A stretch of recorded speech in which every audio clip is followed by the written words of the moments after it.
obviously this is a big deal and a big job. So, well, I think one of the things historically, this is kind of neat. This is the first time we've had a legislative leader, a chamber leader from our area since 1880, and it's a pretty big deal. I'm honored to represent the 7 counties that make up West Central Ohio that I have. And it's also an honor to be in legislative leadership with guys like Matt Huffman and Jim Beakey and John Adams. All of the members of my Senate district legislative team are in leadership either in the House or in the Senate. And that's the first time I've ever heard of that happening. So I think it's a pretty big deal. Pretty big honor. So what's your approach to the job? The number one thing I would say is that in the Senate, we're fortunate to have a very experienced group of senators. Most of us have served together. Our rookies on the Republican side that just got elected come in with, I think, 29 and 8 years of experience in the legislature. Randy Gardner and Joe Eaker. And so these aren't rookies. I jokingly said the other day, even our freshmen are sophomores. And so that level of experience is going to be a blessing. At the same time, my general approach to things is more collaborative. And I think that's from 16 years as being a mediator. And I know that you can find better results if you can find those win-win scenarios for everybody. And the way to get there is to understand the difference between I can't live with that and, well, that makes some sense. And so I think that's something I've honed as a skill as a mediator that's going to be very handy. It's been handy to me as a legislative leader in the past. But the other thing is to have a clear conviction. Somebody made a comment not too long ago that I had to stop and think, yeah, that's probably pretty accurate. With Keith, you pretty much get what you see. At first, I wasn't sure if they were complimentary or being true, and I said, well, and their comment is that you pretty much know where he stands because he doesn't vacillate very much on the issues. This job isn't so much where I stand. It's much more important where the caucus stands and where the Senate stands. And from that perspective, this is one of those times where as a leader, I may have to put my own personal beliefs aside and try and help form what's good for the collective and for the majority of the Senate. But that doesn't mean you compromise on principle. I firmly believe that you can stay firm on principle and find policies that you can find agreement on. Obviously, there's some large policy things and legislative things kind of coming down the pike right now. I mean, just in terms of that specific idea of where you come out and balancing those things. I mean, things like the heartbeat bill and social issues are what's going to be happening with those sorts of things? Well, I honestly don't know. One of the things I have said is that we're going to follow the will of the members. And if the members want to take action on those items, we'll take action on those items. I'm not going to get in the way of it. Personally, I support all of those items. However, again, as I started out, this is one of those times to where we're going to have to see where the members go. We had an early retreat in December, earlier than we ever do before. And all of the things we discussed on our priority list and all the things we spent, that wasn't on there. And it's not that people don't care about that, but right now our focus in Ohio and our focus in the legislature is jobs and the economy. And so those things, while important, are not the driving issue. And so if you ask me what our priorities are going to be, it's pretty simple.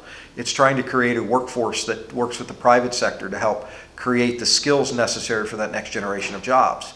It's going to try and do things that stimulate the growth of the private sector to help grow and create jobs.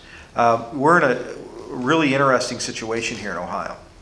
One, we're coming off of better than national numbers for economic growth, but at the same time, that's nowhere near enough. And so while we're better than other people, it's not saying much when other people aren't doing very well either. And so our challenge is to get us better, not just better than everybody else, our challenge is to get us better where Ohio needs to be. And from that perspective, our number one issue is economic issues. And that's where we're going to spend our energies. What are your priorities as the state goes into crafting the next budget? Well, we're waiting to hear that. We're going to have another retreat starting on the 22nd of January where we're going to come out with our top 10 bills. And we're going to have that legislatively. And to do that by consensus is, I think, the best answer. One of the things I'm learning from this new job is that again, my personal opinion isn't always the best opinion for the Senate. And so what we're trying to do is differentiate between where we're at and where we're going to be. Now, having said that, I'm relatively confident in saying that a workforce bill focusing towards the underemployed is going to be one of the bills we'll pass in the first 6 months of this next GA. And the reason for that is that while there are programs for unemployed individuals, and we're certainly concerned about them, the underemployed, those people who are working in a job below their skill level, or that need an extra level of skills to get to those jobs where the openings are an area that, frankly, the state needs to do a better job on. And so that's one of the things I can tell you personally that I think my priorities and the caucus priorities align on. And so that's something we're going to do. We're going to continue to work on regulatory reform. Heather, how many years have you and I been talking? And I think the very first time you and I talked, I'm sure we talked about regulatory reform, because it has been my #1 legislative issue for now 10 years plus. And we're going to do another version of regulatory reform. Although I will tell you, we are having some good success on the regulatory reform bill we passed 2 years ago that I drafted. And it is one of those things that I think we can continue to see things that help and grow the economy. Those new subcommittees that you formed, are those are just sort of avenues to get you where you need to be legislatively? It ties back into one of the first things I mentioned. We have a very, very skilled, experienced, and knowledgeable Senate.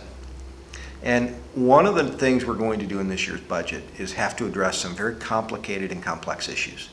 And I know because of that, we are going to try and engage and use the talent we have.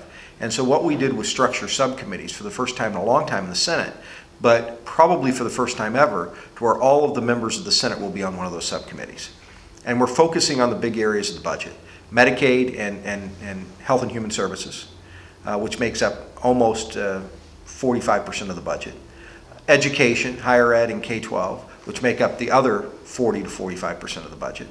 And then general government, which is everything else.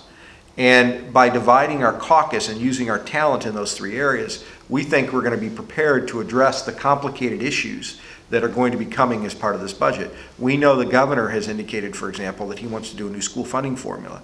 We know that he's working with the presidents of universities and the community colleges to work on a new higher ed funding formula.